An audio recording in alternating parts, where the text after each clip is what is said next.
Avant que Ramadan n'arrive, le prophète Mohammed sallallahu alayhi wa sallam préparait déjà les cœurs avant les corps. Il ne parlait pas de règles, il ne dressait pas de liste, il changeait simplement de rythme.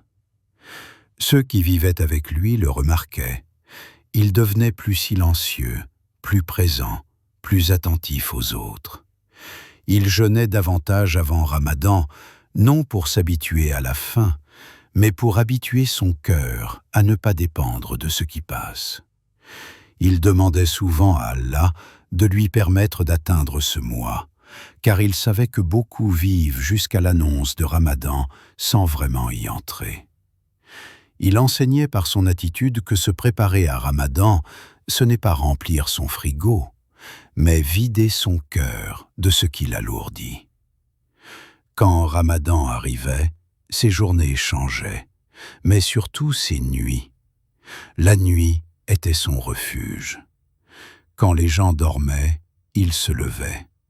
Il se tenait debout longtemps devant Allah, si longtemps que ses pieds enflaient. Un jour, on s'étonna de le voir prier ainsi, alors qu'Allah lui avait déjà accordé son pardon. Il répondit simplement, sans emphase, qu'il aimait être un serviteur reconnaissant. Cette phrase n'était pas un discours, c'était toute sa vie. Il priait non par peur, mais par amour, non pour obtenir, mais pour remercier.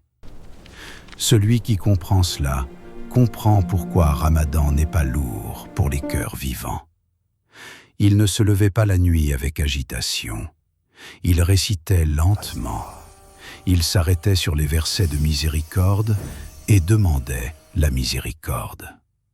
Il s'arrêtait sur les versets de châtiment et cherchait protection. Il pleurait parfois, non parce qu'il était désespéré, mais parce que son cœur était profondément vivant.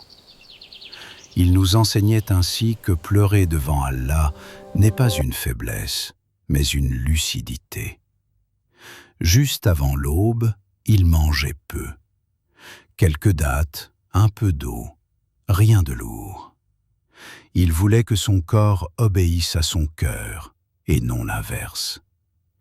Il montrait par là que Ramadan n'est pas fait pour remplir la nuit de repas, mais pour éclairer le jour par la retenue. Il ne parlait pas beaucoup d'intention, car son intention était constante. Elle n'apparaissait pas dans des mots, mais dans sa cohérence. À l'aube, il priait comme quelqu'un qui confie sa journée entière à Allah. Après la prière, il restait assis, se rappelant Allah jusqu'au lever du soleil. Il ne courait pas après le monde, car il savait que celui qui commence avec Allah n'a pas besoin de courir ensuite. Cette habitude est une clé oubliée. Beaucoup jeûnent, mais commencent leur journée dans la précipitation, puis s'étonnent de perdre la paix. Lui commençait par l'ancrage. Pendant la journée, il ne se retirait pas du monde. Il parlait aux gens, il aidait, il écoutait. Mais il gardait quelque chose à l'intérieur. Sa langue était plus retenue, son regard plus pur, sa patience plus large. S'il était insulté, il ne répondait pas. Il se rappelait simplement qu'il jeûnait. Il nous enseignait par cela que le vrai jeûne n'est pas celui qui supporte la faim, mais celui qui refuse de nourrir la colère. Il montrait aussi une immense empathie. Il n'exigeait pas des autres ce qu'il ne pouvait pas donner. Il comprenait la fatigue, la faiblesse, les chutes. Il corrigeait avec douceur, jamais avec humiliation. Il se reposait dans la journée. Il respectait son corps. Il nous enseignait que la spiritualité n'est pas une violence contre soi, mais une harmonie. Celui qui se détruit au nom de la religion finit par en vouloir à la religion elle-même. Quand le soleil approchait de l'horizon, son cœur devenait encore plus tendre. Il invoquait beaucoup à ce moment-là. Il pensait aux autres avant lui-même. Il pensait aux pauvres, aux oubliés, aux blessés. Sa générosité pendant Ramadan était visible. Il donnait sans compter, sans calcul, sans rappeler. On disait de lui qu'il était déjà généreux, mais que pendant Ramadan, sa générosité ressemblait à un vent qui ne laisse rien derrière lui. Il ne donnait pas seulement de la nourriture, il donnait de l'attention, du temps, du respect. Il enseignait ainsi que l'amour d'Allah se manifeste toujours par l'amour des créatures. À l'iftar, il rompait le jeûne simplement. Il ne retardait pas. Il ne faisait pas de la rupture un spectacle. Il mangeait pour se renforcer dans l'obéissance, pas pour s'alourdir. Il remerciait Allah, conscient que la vraie faim n'était pas celle de l'estomac, mais celle du cœur quand il est privé de sens. La nuit revenait, et avec elle l'intimité. Il priait encore, longtemps, lentement, comme quelqu'un qui sait que la nuit ne reviendra pas. Il se prosternait longuement, demandant pardon, glorifiant Allah, se déposant entièrement.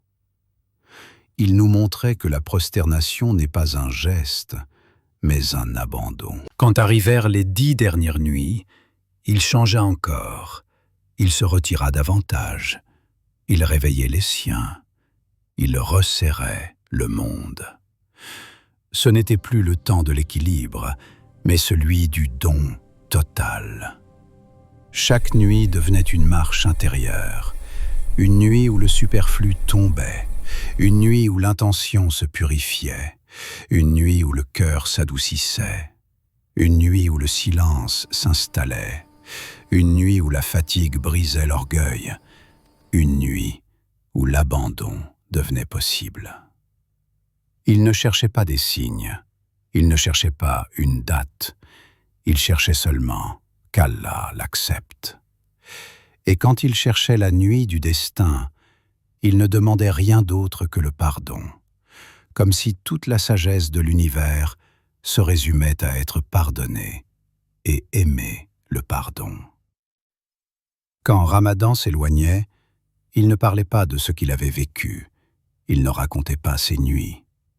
Le signe était ailleurs, dans sa douceur, dans sa constance, dans sa fidélité après l'effort. Il nous enseignait que Ramadan n'est pas jugé à ce que l'on ressent pendant le mois, mais à ce que l'on devient après. Ramadan vécu ainsi n'est pas un mois qui fatigue, c'est un mois qui répare. Ce n'est pas un mois qui écrase, c'est un mois qui allège. Le prophète Mohammed sallallahu alayhi wa sallam ne traversait pas Ramadan comme une obligation. Il s'y abandonnait comme on s'abandonne à une miséricorde. Et celui qui s'y prépare avec sincérité, même faiblement, découvrira que Ramadan ne lui demandait pas d'être parfait, mais d'être vrai.